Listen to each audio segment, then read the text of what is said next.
Makeup artist இந்த இண்டஸ்ட்ரியை விட்டு நான் போக போகிறேன் அப்படின்னு சொல்லி நான் போட்ட ஒரு போஸ்ட்டுக்கு கண்டிப்பாக நிறைய பேர் டிஎம் பண்ணியிருந்தீங்க. இவ்வளோ ஒரு கான்ஃபிடென்ட்டான ஒரு பர்சன், இவ்வளோ ரெகுலராக நீங்கள் ஒர்க் போயிட்டுருக்க ஒரு பர்சன், நீங்களே சொன்னால் எப்படி I've been following you for very long inspiration, அந்த மாதிரி நிறைய பேர் எனக்கு பர்சனலாக மெசேஜ் பண்ணியிருந்தீங்க.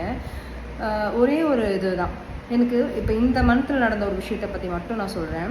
ஸோ இந்த மந்தில் வந்து எனக்கு 4 ஈவெண்ட் வந்து கேன்சல் ஆச்சு, விச் இஸ் அட்வான்ஸ் எல்லாமே புக் பண்ணி கேன்சல் ஆச்சு. ஓகே, ஸோ அதில் 3 ஈவெண்ட்டோட ரீசன் என்ன தெரியுமா?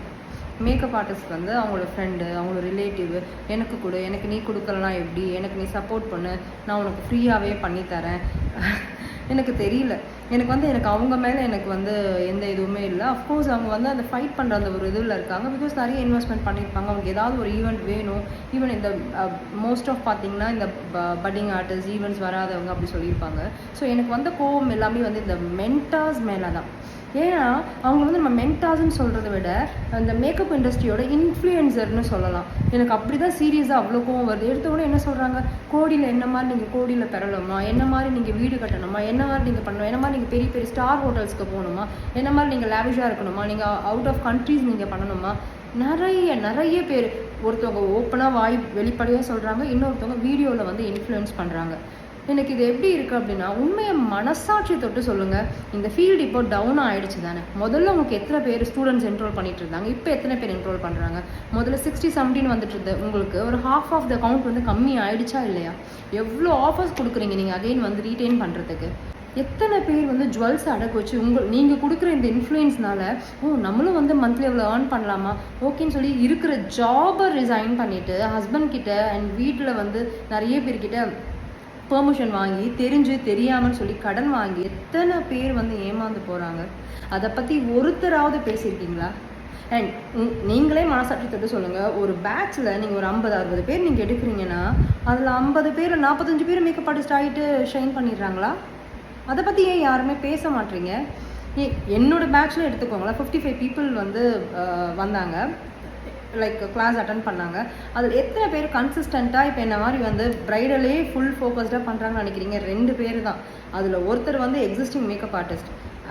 ஐ வுட் சே நான் நெட்ஒர்க்கில் நான் பார்க்குறதுல பார்த்தீங்கன்னா நான் ஒரு பர்சன் தான். ஸோ எனக்கு தெரியாமல் ஒரு 2-3 பேர் எடுத்துக்கோங்களேன். 55 பேரில் 5 பேர் ஓரளவு, ஒரு 3 பேர் ஓரளவு பண்ணிகிட்ருக்காங்க. இப்போ எனக்குலாம் வந்து மேக்ஸிமம் ஈவன் டேட் புக் ஆகிடும், மோஸ்ட் ஆஃப் டேட் புக் ஆகிடும்.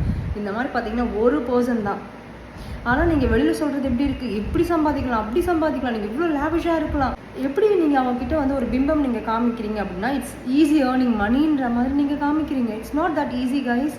நீங்கள் உங்களோட ஃபுல் எஃபர்ட் அண்ட் பொட்டன்ஷியல் நீங்கள் போட்டால் தான் இந்த அளவுக்கு நீங்கள் வர முடியும். அதை பற்றியே யாருமே பேச மாட்டீங்க. இவங்களெல்லாம் வந்து மென்டார்னு சொல்கிறதுக்கே எனக்கு வந்து அக்செப்ட் பண்ணிக்க முடியல. வீட்டில் கண்டிப்பாக கொஷின் கேட்பாங்க, நீ போனியே, நீ இவ்வளோ தூரம் படிச்சையே, நான் அவளுக்காக இவ்வளோ பண்ணனே. அவங்க அந்த ஒரு ஏக்கத்துலேயோ அந்த ஒரு தவிப்புலையோ என்ன பண்ணுறதுன்னு அவங்களுக்கே தெரியல. எக்ஸாம்பிள் பிணம் தின்னி கழுகுகள் மாதிரி தான் கொண்டு வந்திருக்காங்கன்னு நினைக்கிறேன். ஏதாவது கிடைக்குமா, ஏதாவது பண்ணிடலாம், ஒரு அடிச்சுக்கிட்டு ஒரு இது பண்ணிவிட்டு ஒரு மென்டாஸாக ஒரு ரீச்சுக்கு நீங்கள் ஆயிட்டீங்கல்ல, ஒரு லெவல் போயிட்டீங்கல்ல.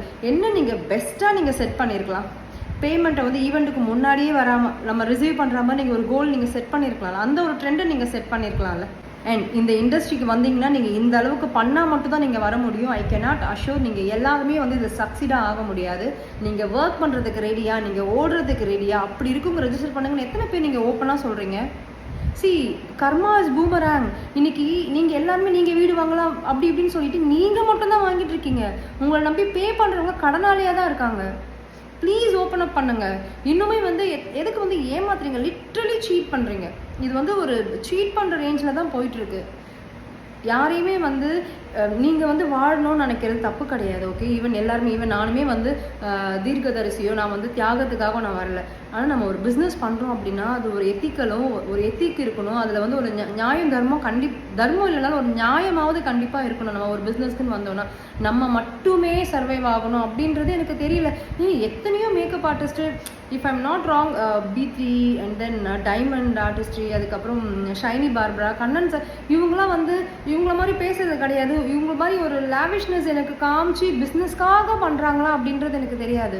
B3 காமிக்கிறது ஒரு ஒரு லக்ஸரியாக இருந்தாலுமே அவங்கள ஒரு மேக்கப் பேஸில் மட்டும்தான் இருக்க மாதிரி எனக்கு ஃபீல் ஆகுது. ஈவன் இதுவுமே கூட ராங்காக இருக்கலாம். அப்படி ஏதாவது இருந்தால் ப்ளீஸ் ஓப்பன் அப் பண்ணுங்கள். இது நான் வந்து ஒரு கான்ட்ரவர்சி க்ரியேட் பண்ணி அதுலேருந்து எனக்கு வரணுன்ற எனக்கு அவசியமே கிடையாது. எனக்கு பெரிய லெவலில் எனக்கு வளரணுன்ற இதுவுமே எனக்கு தேவை கிடையாது. அது ஒரு பெரிய மாயை என்னை கேட்டிங்கன்னா. எனக்கு இப்போ என்னோடய பிஸ்னஸ் ரொம்ப நல்லா போயிட்டுருக்கு, நான் ரொம்ப கான்ஸ்டண்ட்டாக போகிறேன், எனக்கு தேவைக்கு மீறியே நான் ஏர்ன் பண்ணுறேன். இது எனக்கு போதும். இது ஒரு கான்ட்ரவர்சி க்ரியேட் பண்ணுறதுக்காக கிடையாது. பட் இதை பற்றி ஏன் யாருமே ஓப்பன் பண்ண ஒருத்தவங்க வந்து லேக்ஸ் அண்ட் லேக்ஸ் கணக்கில் வந்து ஏர்ன் பண்ணி இது பண்ணுறாங்க அப்படின்னா இந்த ஃபீல்டில் வந்து கொஞ்சம் அழிச்சிட்டாங்க அப்படின்னு நான் சொல்வேன். இன்னொருத்தவங்க 5,999 போட்டு இந்த ஃபீல்டை அழிச்சிட்டாங்க, ஸ்கேம்னு சொல்லிட்டு அவங்களும் ஸ்கேம் பண்ணிட்டு தான் இருக்காங்க. பெரிய தியாகி மாதிரியும் இது மாதிரியும் பேசிகிட்டு இருக்குங்க. நீங்கள் என்ன பண்ணுறீங்க? நம்ம வந்து ஒரு இன்ஃப்ளூயன்சராக இருக்கோம் அப்படின்னா கூட அது வந்து ஒரு ஹானஸ்ட்டாக இருந்தால் பரவாயில்ல. ஏன் இவ்வளோ ஒரு ஃபேக்கு? மொபைலுக்கு முன்னாடி ஒரு இது, மொபைலுக்கு அப்புறம் ஒரு இது, ஒன் அண்ட் ஒன்லி கம்ப்ளீட்டாக ஃபேக் பண்ணி ஏன் ஒரு இன்ஃப்ளூயன்ஸ் பண்ணுறீங்க? ஒரு ஹானஸ்ட்டாக இருந்து உங்களால் இன்ஃப்ளூயன்ஸ் பண்ண முடியலையா? அப்படி நீங்கள் இன்ஃப்ளூயன்ஸ் பண்ண முடியல, அந்த இன்ஃப்ளூயன்ஸ் ஏன் உங்களுக்கு? நீங்கள் வாழணும்னு நினைங்க, நீங்கள் மட்டும் வாழணும்னு நினைக்காதீங்க. நீங்களே வருஷத்துக்கு ஒரு 1000 ரெடி பண்ணி வெளியில் அனுப்பிடுறீங்க. அதுக்கப்புறம் நீங்களே ஒரு டீமை வச்சு ஒரு டீமை வந்து செட் பண்ணிடுறீங்க. அந்த டீமுக்கு ஒரு மார்க்கெட்டிங் பண்ணி வெளியில் இருக்க எல்லா ஈவெண்ட்டையுமே சரௌண்டிங்கில் பண்ணி எடுத்துடுறீங்க. அப்போ வெளியில் நீங்கள் சப்போர்ட் பண்ணி அனுப்புறீங்களா? அவங்களாம் எப்படி பிழைப்பாங்கன்னு நீங்கள் நினைக்கிறீங்க? ஒரு ஜஸ்டிஃபிகேஷன் வேண்டாம். 5,000 rupees நாங்கள் வந்து பிரைடல் பண்ணுறோம், அதுவும் நாங்கள் பண்ணுறது எல்லாமே வந்து ஹை அண்ட் இன்டர்நேஷ்னல் ப்ராடக்ட் தான் நாங்கள் பண்ணுறோம், நாங்கள் இது பண்ணுறோம், நாங்கள் ஹை அண்ட் இன்டர்நேஷ்னல் ப்ராடக்ட் தான் நாங்கள் யூஸ் பண்ணுறோன்னு சொல்லி அபத்தமாக சொல்கிறீங்களே. நீங்கள் 5,000 rupees தான் வாங்குறீங்களா? யோசிச்சு பாருங்கள். எனக்கு எல்லாத்தையுமே வந்து வெளிப்படையாக எனக்கு பேரை சொல்லி எனக்கு பேசக்கூடாது அப்படின்றதில்ல. அகைன் அவங்க பேரை யூஸ் பண்ணி நான் வளரணும்னு நினைக்கிறீங்க. நான் பண்ணணும்னா எவ்வளவோ சுச்சுவேஷன் வந்தது. அந்த சுச்சுவேஷனை நான் உள்ள மூக்க நுழைச்சி நான் வந்து அவங்க பேரை சொல்லி நான் வெளியில் வந்திருக்கலாம்.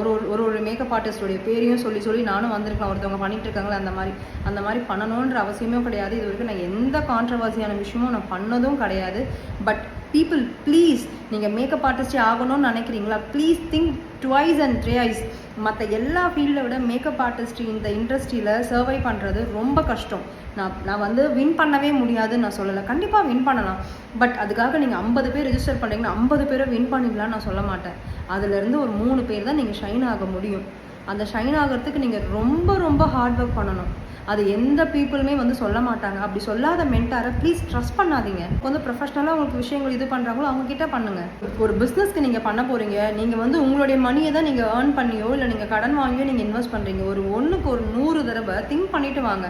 ஃபஸ்ட்டு இந்த மேக்கப் ப்ராடக்ட் ஃப்ரீயாக கொடுக்குறாங்க பார்த்தீங்களா ப்ராக்டிஸ்க்கு, அந்த அகாடமியில் தயவு செய்து என்ரோல் பண்ணாதீங்க.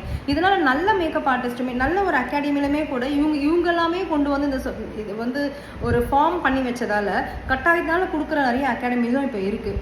ஸோ எங்கே குவாலிட்டியாக இருக்குது, இங்கே போனால் உண்மையாகவே என்னோடய மேக்கப் வந்து எனக்கு ஷைன் ஆக முடியுமா, உண்மையாகவே வந்து ஒரு ஹானஸ்ட்டாக சொல்லி கொடுக்குறாங்களா, அண்ட் உண்மையை சொல்கிறாங்களா, இல்லை வெறும் வந்து ஒரு ஃபேன் பேஸில் நீங்கள் போகிறீங்களா அப்படின்ற பார்த்துட்டு நீங்கள் தயவுசெய்து ரெஜிஸ்டர் பண்ணுங்கள். பட் நான் மேக்கப் இண்டஸ்ட்ரி ஃபீல்டில் வந்து நீங்கள் சக்ஸஸே ஆக முடியாதுன்னு சொல்லலை. கண்டிப்பாக சக்ஸஸ் ஆகலை. எந்த ஒரு விஷயத்துலையுமே நீங்கள் வந்து ஹானஸ்ட்டாக ஒரு ஹார்ட் ஒர்க் பண்ணி ப்ராப்பராக நீங்கள் பண்ணிங்கன்னா சென்னையில் பிழைக்கிறதுக்கு 1000 வழி இருக்குது. அதில் இதுவும் ஒரு வழி தான். ஆனால் இட்ஸ் நாட் தட் ஈஸி நீங்கள் நினைக்கிற மாதிரி.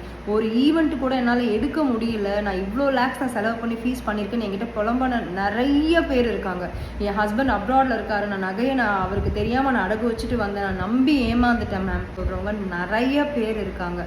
அஃப்கோர்ஸ் அவங்க மேலேயும் தப்பு இருக்குது. பட் இந்த மேக்கப் அகாடமின்னு ஒரு இன்ஃப்ளூயன்ஸ் ஒரு ஸ்கேம் பண்ணுறாங்க பாருங்கள், அவங்க மேலே ஒரு பெரிய தப்பு இருக்குது. கர்மா இஸ் பூமராங் கைஸ். நீங்கள் இந்த விஷயத்தில் நீங்கள் சக்ஸஸ் ஆகலாம். ஆனால் வேறு ஏதாவது ஒரு விஷயத்தில் நீங்கள் அடி வாங்கினீங்கன்னா ட்ரஸ்ட் மீ, உங்களால் அது எந்திக்கவே முடியாது.